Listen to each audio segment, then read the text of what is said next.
Good morning everyone. आइए economics की worksheet करते हैं जो हमारी 35 है और चैप्टर नेम है निर्धनता एक चुनौती, पॉवर्टी एज ए चैलेंज। चलिए समराइज करते हुए चलते हैं। बेटा, हमारे देश में निर्धनता बहुत बड़ी समस्या है।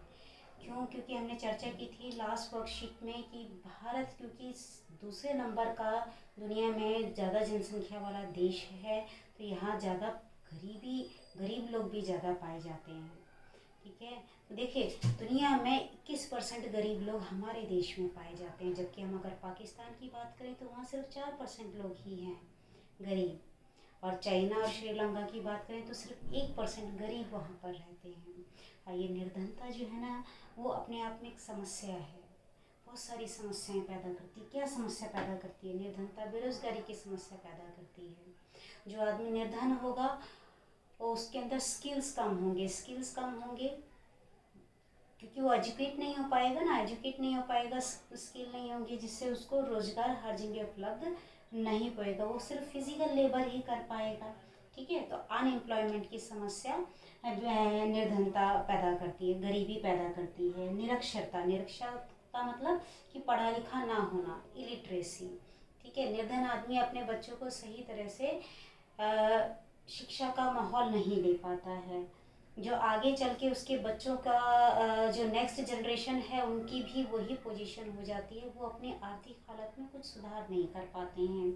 खराब स्वास्थ्य है गरीब परिवारों में के लोगों में बना रहता है। पुअर हेल्थ कंडीशंस बनी रहती हैं क्योंकि ये लोगों के पास खाने के लिए ही बहुत कम पैसा होता है, तो ये अच्छे डॉक्टर्स की सर्विस ही नहीं ले पाते हैं, तो हेल्थ समस्याएं नहीं रहती हैं। और कुपोषण की समस्याएं नहीं रहती है, प्रॉपर आहार ये नहीं ले पाते हैं, जिसकी वजह से माल न्यूट्रिशन से नहीं हो जाता है। देखते हो छोटे बच्चों को, छोटे बच्चों की टांगें कितनी, हाथ और पाँव इतने पतले होते हैं, पेट उनका इतना बाहर निकला हुआ होता है ना। वो कुपोषण होता है बेटा, कि एक ही तरह की डाइट उनको दी जा रही है, जैसे रोटियां खाए जा रहे हैं, बाकी जो सब्जी है दाल है वो सब मिलता नहीं है, प्रॉपर पौष्टिक आहार उन्हें नहीं मिलता है। बाल श्रम बेटा, गरीब लोग अपने बच्चों को स्कूल भेजने के बदले उन्हें काम पर भेजना ज़्यादा पसंद करते हैं, क्योंकि उनसे उनको आमदनी होती है।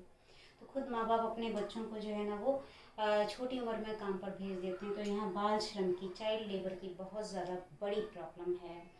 असहायता बेटा, ये हेल्पलेस होते हैं, इनकी मदद बहुत कम लोग हैं जो आकर के इनकी मदद करना पसंद करते हैं। सामाजिक अपवर्जन भी हमने लास्ट वर्कशीट में डिटेल में डिस्कस किया था कि इनका सामाजिक रूप से बहिष्कार एक तरह से किया जाता है, अलगाव किया जाता है। इनकी सर्विस तो ले ली जाती है, लेकिन इनको समाज में घुल कर मिल कर के रहने को इनको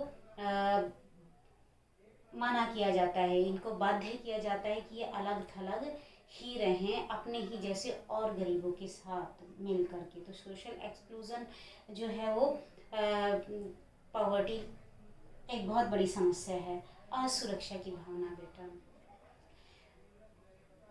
जो लोग जैसे दिहाड़ी मजदूर हैं या जिनकी सैलरी कम है बेटा, असुरक्षा की भावना बनी रहती है। ये सुरक्षित अपने आप को नहीं महसूस करते हैं। लगातार साल के कुछ महीने इन्हें काम मिलता है, कुछ महीने नहीं मिलता है, जिसकी वजह से ये इनको डर बना रहता है कि पता नहीं कितने दिन और हमें और काम नहीं मिलेगा और हम और गरीब होते चले जाएंगे। तो असुरक्षा की भावना इनमें इनसिक्योरिटी की फीलिंग होती है, और इनसिक्योरिटी की फीलिंग जो है वो असुरक्षा की भावना लेके आती है। असुरक्षित लोग बेटा, खासकर अगर हम भारतीय समाज की बात करें, हर समाज में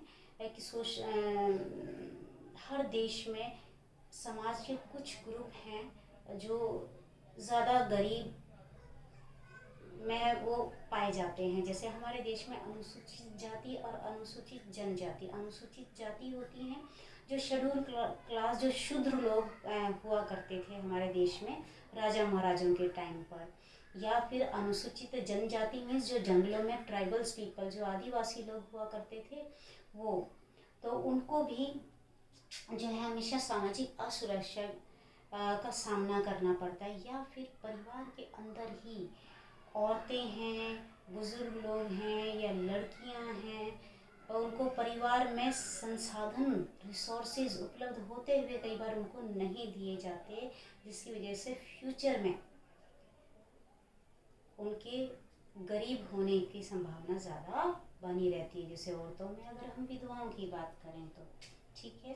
तो आइए, हमने लास्ट वर्कशीट में भी निर्धनता रेखा की बात की थी कि निर्धनता रेखा कि जो हमारी आवश्यकताएं हैं उसको पूरा करने के लिए एक परिवार की आमदनी उतनी होनी चाहिए, उतनी नहीं है तो वो गरीबी रेखा के नीचे है।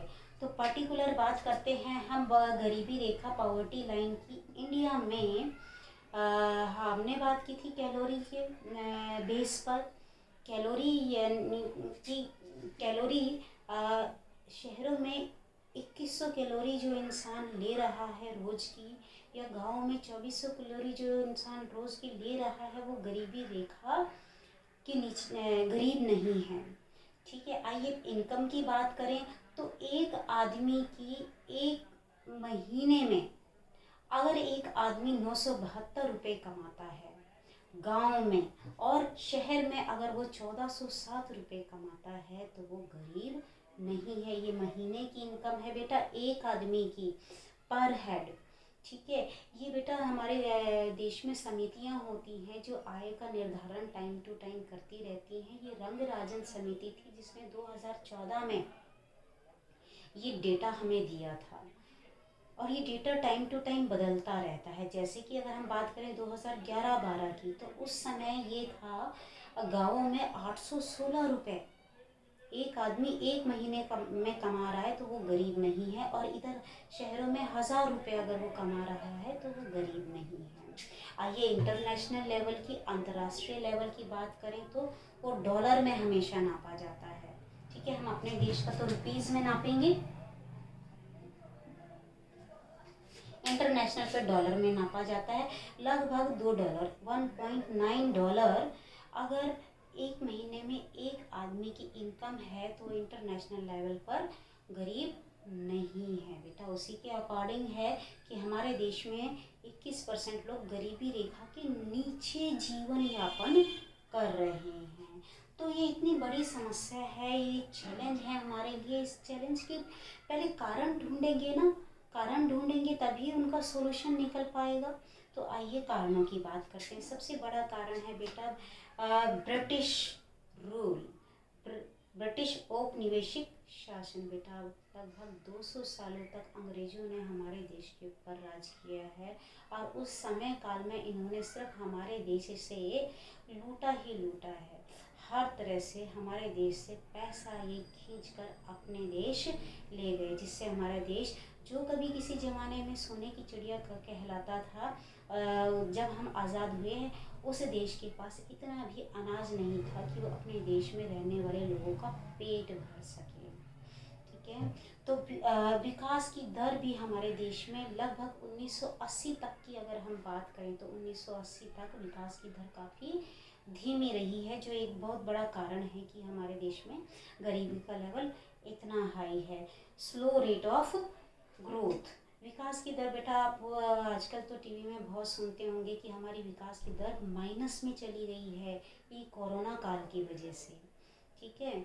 और एक टाइम ऐसा भी था 2009-10 के आसपास कि ये 9% तक पहुंच गई थी। तो विकास की दर बहुत कितनी है, कितनी स्पीड से ग्रो कर रही है, ये उस देश की तरक्की, उस देश के विकास की स्पीड को शो करता है। आय वृद्धि की दर धीमी थी। लोगों की जो इनकम है, जैसे हमने बात की कि 2011-12 में वो 1000 रुपये कमा रहा था, और 2014 का अगर डेटा देखें तो 1400 कमा रहा है। तो ये जो इनकम का ग्रोथ है ये भी बहुत स्लो था। ठीक है।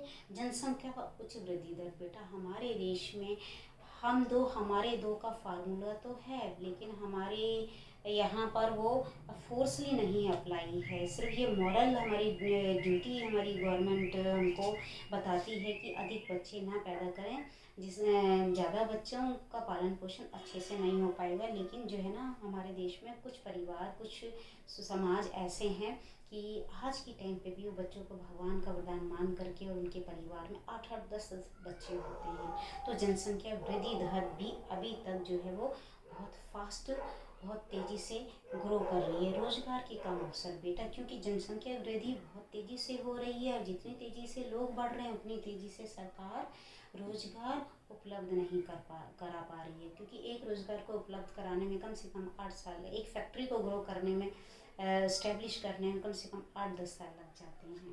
ठीक है। भूमि और संसाधनों का वितरण बहुत ही ज़्यादा असमान है बेटा, क्योंकि हमारे, आप जानते हो हमारा देश जमींदारों का, राजा महाराजाओं का देश रहा है। तो कुछ मुट्ठी भर लोगों के पास बहुत ज़्यादा मात्रा में ज़मीन है, और कुछ लोग भूमिहीन किसान हैं, और इसी तरह संसाधन है उसका भी वितरण बहुत असमान है। अगर राज्य लेवल पर भी देखें, अगर हम झारखंड की बात करें तो वहाँ कितने संसाधन, कितने रिसोर्सेज हैं, है ना। और राजस्थान की बात करें तो वहाँ तो मोस्टली तांबा जैसा ही रिसोर्स पाया जाता और है नहीं। और इसके बाद अगर हम आगे बात करें तो हमारे देश में सामाजिक और धार्मिक समारोह, जो अनुष्ठान होते हैं, या आप कह सकते हो कि दिखावा बहुत ज़्यादा किया जाता है, उस पर बहुत ज़्यादा पैसा खर्च किया जाता है।